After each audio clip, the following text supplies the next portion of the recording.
NFC East, but let's focus on the Eagles. That highly touted offense just hasn't lived up to expectations. Some might even call it putrid through the first 2 weeks. One explanation for their struggles could be that opposing defenses know what's coming. That's the story Philadelphia wide receiver Josh Huff was telling the media on Tuesday, 2 days after the Cowboys beat the Eagles 20-10. But by Wednesday, according to Chip Kelly, Huff's story has changed. Here's Kelly and Sam Bradford on the predictability of their offense. I just asked Josh, do you think they had any of our signals? And he said no. So where's this coming from? I don't know. I just asked him a second ago. I said, Josh, do you think that they're picking up on things? And he said no. So have you heard that before from other players on the team that they were?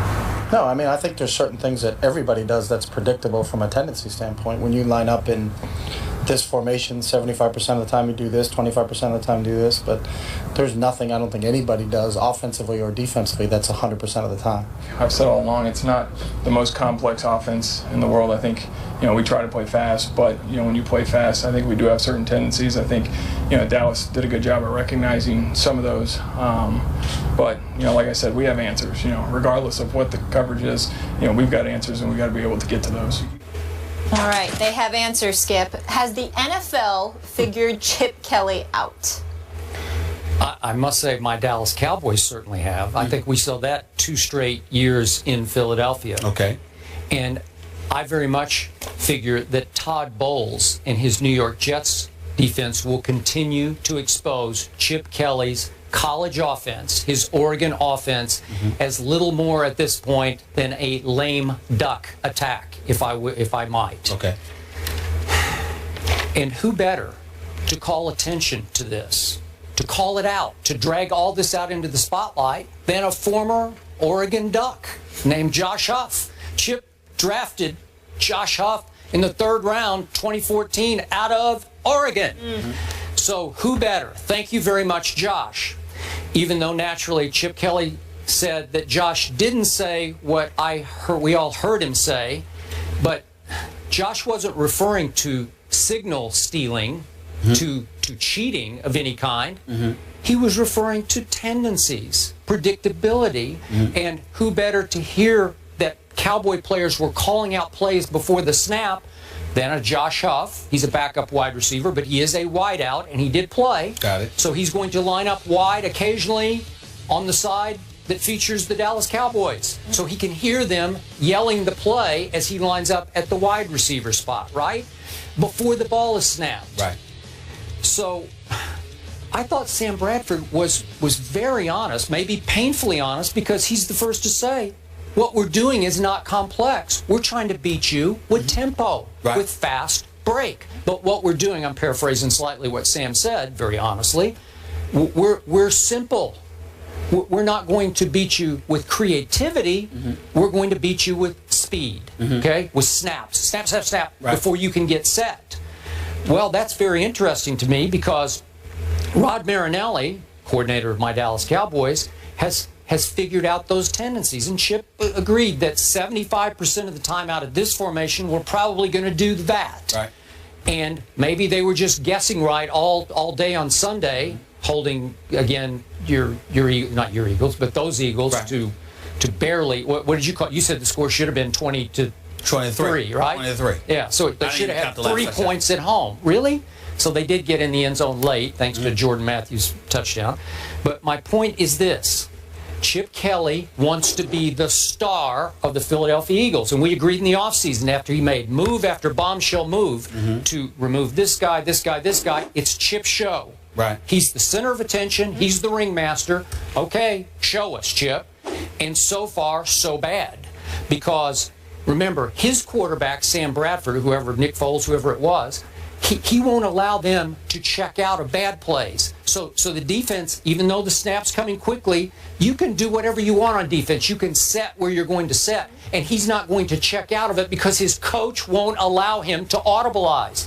While Tony Romo drives me nuts half the time when he was playing, but he's Peyton Manning. Tony's like, oh, blah, blah, blah, blah, blah. And he's telling Dez, when Dez was playing, you do this, and after a while, the clock's going down to 2 before they snap the football.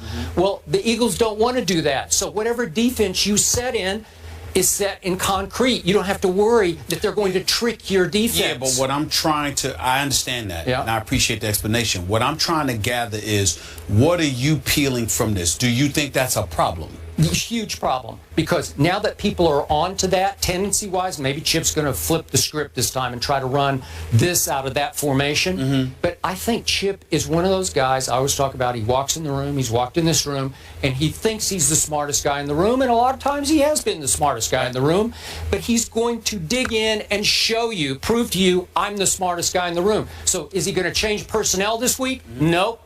I'm Chip Kelly. I don't change personnel. I don't change horses in midstream, nor am I going to change my attack. Watch me. Watch it. It will work. Once again, very, very early in the show in this week, you have utterly disgusted me. Good. You have gotten on my nerves. That because makes me you have happy. you have forced me to do something you know good and damn well I don't want to do. Yeah, you and that's come to the defense of Chip Kelly. Yeah. I don't want to do this. You're forcing my hand, because I am a fair-minded and objective human being who thinks about fairness. And even when it comes to a guy like Chip Kelly, who I obviously am not very fond of. Nope, you're not. Let me say this. You, and a typical sports fan that is like you, because most sports fans ain't like Skip Bayless, but in this particular instance, He's ride or die. But in this particular instance, they are. You must make up your mind. I'm going to use a basketball analogy. When the Lakers had Showtime, because Chip Kelly wants to be a fast break kind of offense, right? So who better to bring up than Magic Johnson and the Showtime Lakers? Who did not know, whether it was Rambis or Kareem Abdul-Jabbar or Worthy getting the ball, the rebound, that the ball wasn't going to go to Magic? Whether it was Norm Nixon and Byron Scott on one wing, James Worthy on another, Cooper trailing, that Magic was not going to have the ball. He wasn't going to go to the middle of the floor and lead the fast break. And in the event that it didn't work, we were going to come back down, slow things up, and throw the ball inside the Kareem Abdul-Jabbar for the sky hook. Primarily on the left block, so he could turn around with the right and throw and use the sky hook. Everybody knew that. But what you gonna do about it?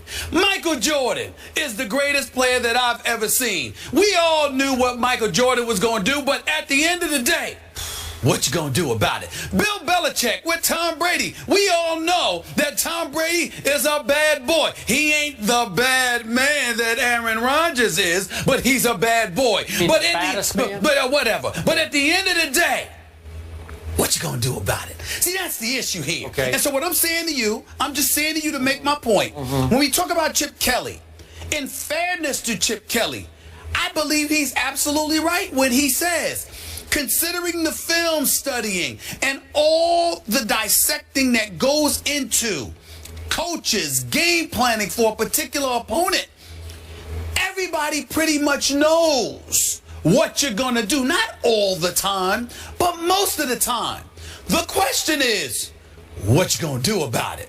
So if Chip Kelly deserves blame for anything, I don't believe it's for his schemes. I don't believe it's for his lack of football intellect. Yep. I believe it's because of his moves that he made as a general manager, instituting, implementing some of these 9 new players into his system. That's where I think the problem lies with Chip Kelly. Is Byron Maxwell worth the $61 million you're paying him? What about Walter Thurman III? How you feeling about him? Should you let Evan Mathis go? What about LaShawn McCoy? What about Harriman? Should you have kept your word and took care of him contractually?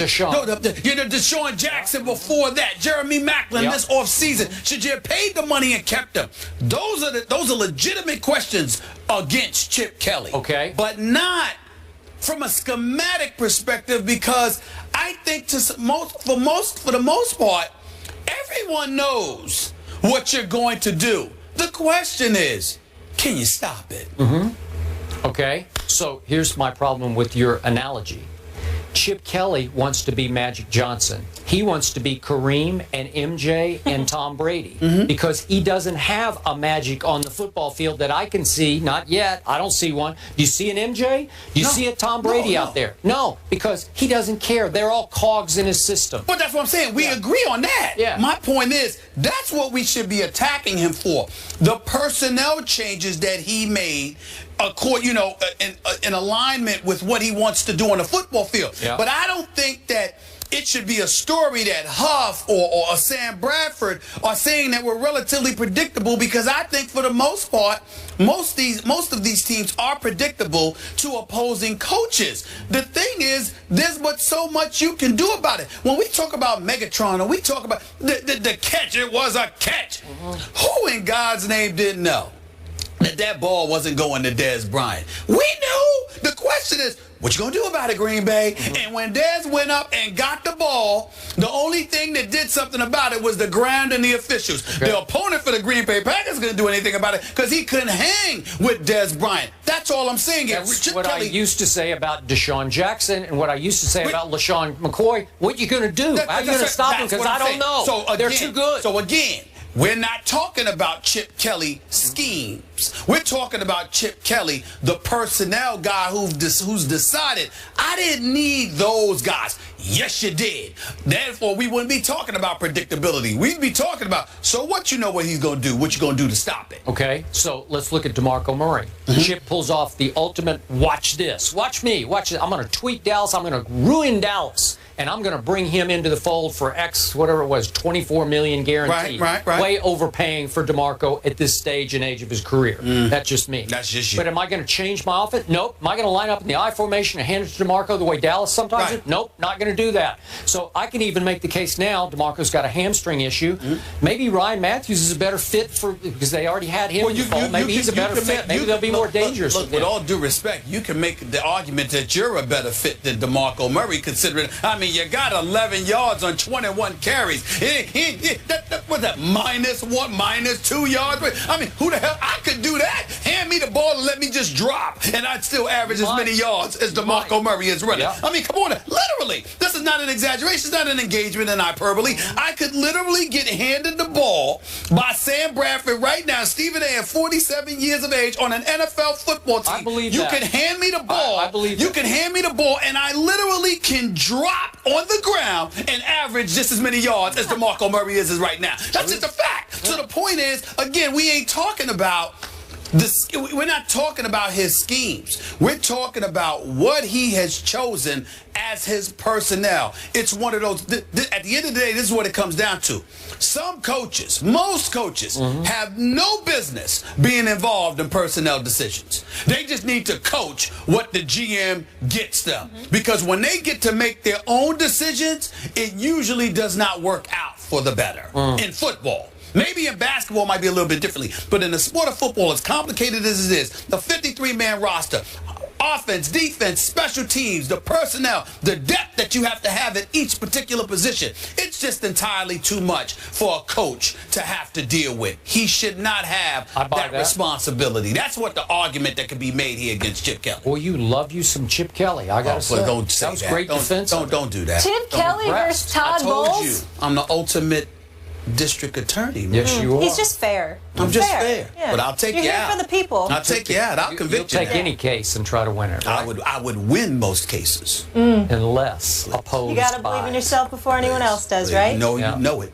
All right, so Eagles-Jets at 1 in East Rutherford, New Jersey. We will certainly be watching. We go from one 0-2 team, the Eagles, to another. That would be the Seahawks. Cam is back, but what did he gain by returning?